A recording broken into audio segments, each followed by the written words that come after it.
Então, queridos, vamos continuar e falar um pouquinho sobre a traqueostomia.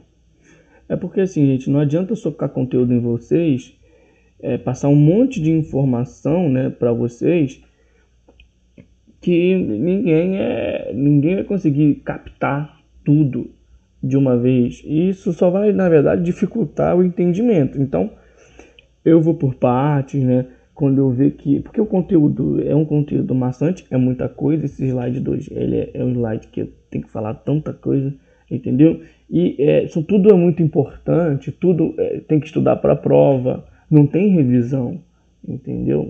Revisão, não tem, entendeu? A gente tem que estudar tudinho, tem que estudar tudo, não adianta, entendeu? Eu posso até dar uma luz, né? Para estar ajudando vocês, né? Antes da prova, mas de prima, sim, tu tem que estudar legal. Então eu falo com calma, tá? E vou devagarzinho, para depois, para não embolar a mente de vocês. Então vamos falar sobre a tráqueo. O que é a tráqueo? Ó, vocês estão vendo uma imagem aqui, né? Deixa eu abrir aqui. Epa, pronto. A tráqueo é uma abertura cirúrgica entre o segundo e o terceiro espaço do anel da traqueia, tá? Para a inserção de um tubo de demora na traqueia. A tráqueo ela pode ser usada por diversos motivos, né? Diversas indicações que tem, né? Quais são as indicações? Obstrução das vias aéreas superiores por objetos estranhos, por exemplo, uma pessoa, uma criança, uma pessoa engoliu, né, alguma coisa, algum objeto, e esse objeto ficou extraviado aqui, né, aqui em cima, nas vias aéreas superiores, né, e o paciente não consegue respirar, tem que fazer uma tráqueo de urgência, né, de emergência, e aí ele vai conseguir respirar por essa cânula aqui. Só de vocês olharem aqui, vocês conseguem perceber que a tráquea é uma cirurgia extremamente invasiva, né? Existe muito risco de infecção, e quando existe essa infecção aqui, tá? Existe infecção aqui, essa infecção ela desce para o pulmão, pode gerar uma pneumonia, então é complicadíssimo, mas vamos falar das indicações. Obstrução das vias aéreas, tumores, colapso da parede por compressão dos bócios.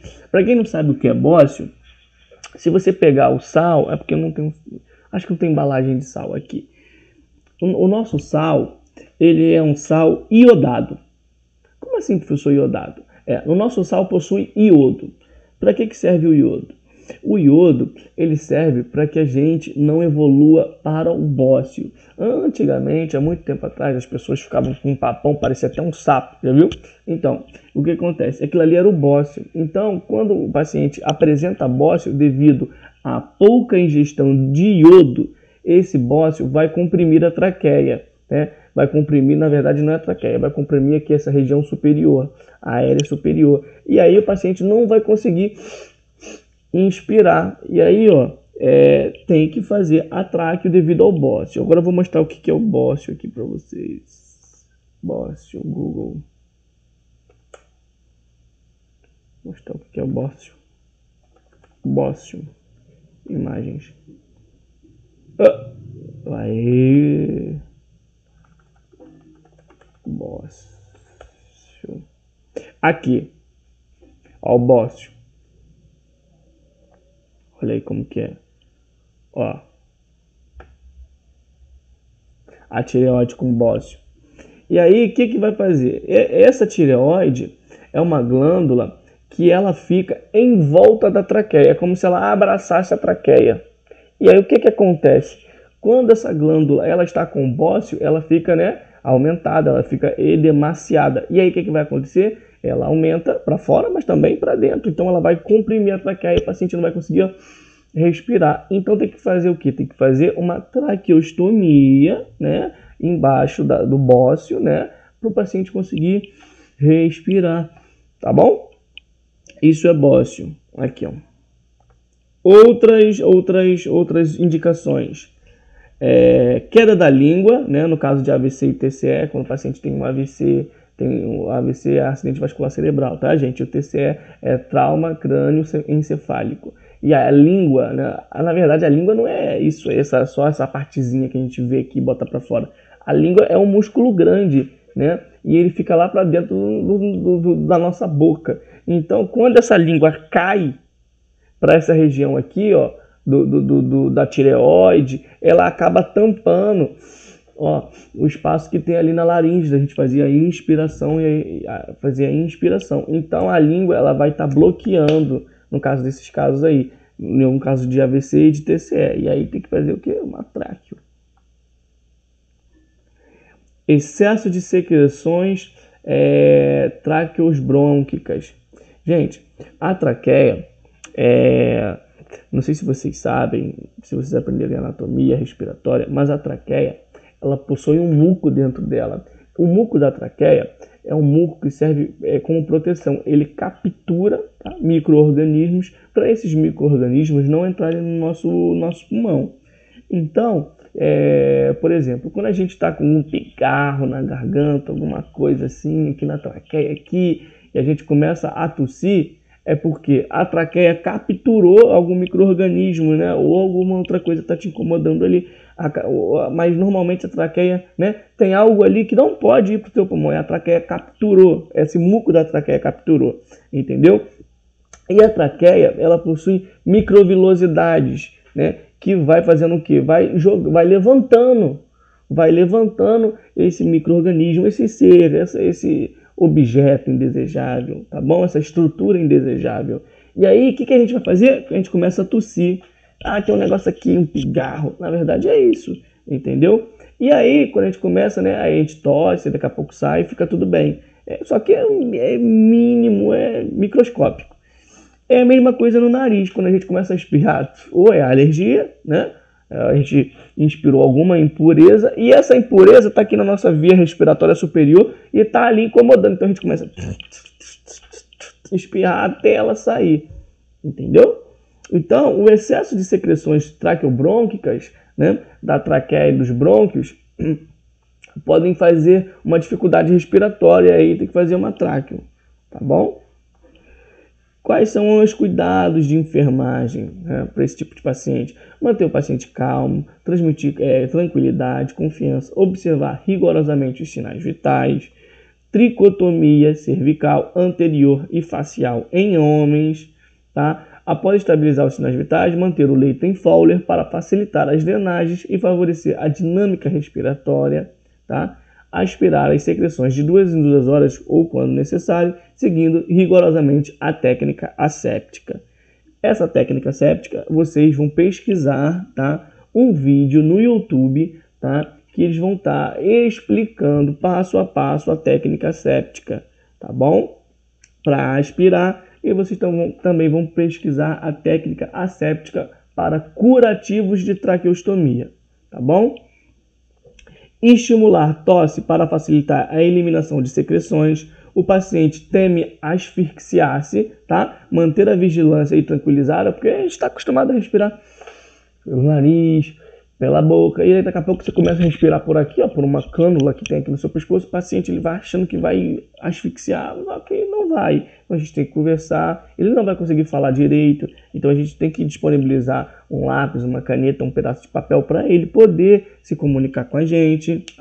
Aqui, ó, oferecer prancheta, lápis, papel para proporcionar uma comunicação, manter gases limpas entre a pele e as partes laterais da cânula, curativo asséptico. Vocês vão pesquisar aí, tá bom? Como que se faz esse curativo aí?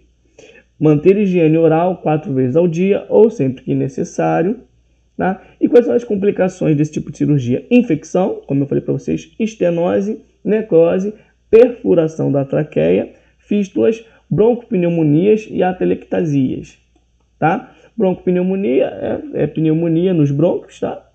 Que é uma infecção, né? Uma inflamação. E a atelectasia é quando tem os colapsos, né?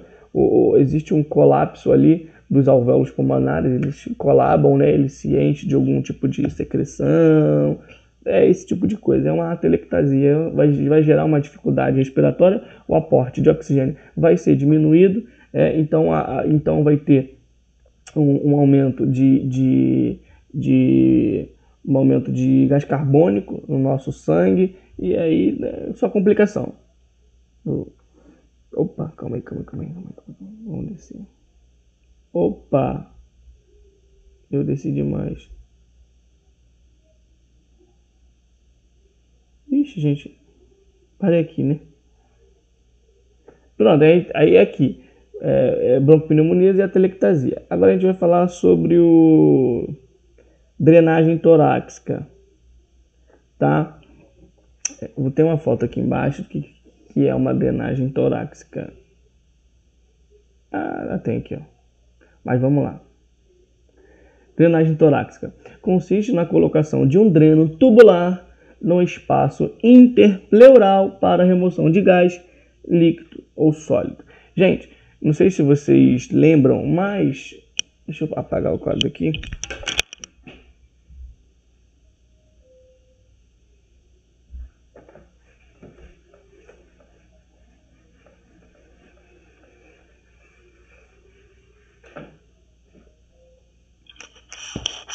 Queridos, não sei se vocês lembram, mas o nosso pulmão existe duas pleuras, né, que são duas películas em volta do nosso pulmão.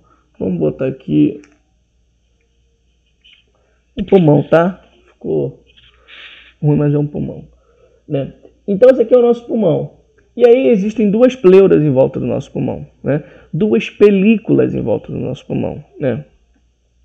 E algumas vezes, por exemplo, em um pneumotórax, em algum tipo de acidente onde alguma estrutura fure, né?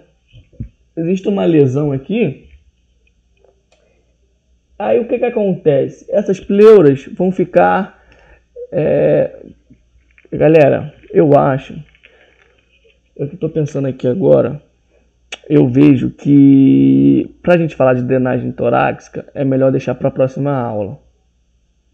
Por quê? Drenagem torácica tem algumas coisas que eu quero falar com vocês sobre curativo de 3 pontas, né? Que é uma coisa mais elaborada. Eu queria desenhar para vocês, queria que vocês vissem direitinho. Eu ia falar sobre pneumotórax, hemotórax, esse tipo de coisa. E aí eu acho que sair jogando isso tudo aqui para cima de vocês, vai ficar muita informação. Muita informação. Eu até ia continuar aqui com drenagem torácica. Só que eu tô parando para pensar aqui, né? Desenhei aqui, lembrei das coisas que eu tenho para falar para vocês, que é o curativo de 3 pontas, quando o paciente ele sofre um acidente automobilístico, né? E aí entra ar entre essas duas pleuras, e aí o que acontece? Quando a gente faz parte de um atendimento pré-hospitalar, SAMU, né? O que a gente tem que fazer, coisas relacionadas a primeiros socorros, né? Que a gente pega o plásticozinho da gaze, cola na lesão, 3 partes, deixa a outra aberta, faz uma válvula para o paciente inspirar e expirar por ali. Então eu acho que eu vou falar isso na próxima aula com mais tranquilidade, tá? Vou encerrar a aula por aqui, porque eu acho que vai ficar muita coisa para a cabeça de vocês. Aí vocês veem, se vocês querem que a aula seja mais extensa, a gente estende, a gente dá o pau, não tem problema, entendeu? Então o que a gente faz? Vou encerrar aqui em drenagem torácica, e aí quando vocês acabarem de assistirem, vocês me dão um feedback. Professor, eu acho que a gente pode tacar, pode dar pau na aula que vai dar certo, não tem problema não, tá bom? E aí me fala que se for assim, a gente cai para dentro da situação, sem problema, tá? Mas eu vou parar aqui para vocês não ficarem com muita informação.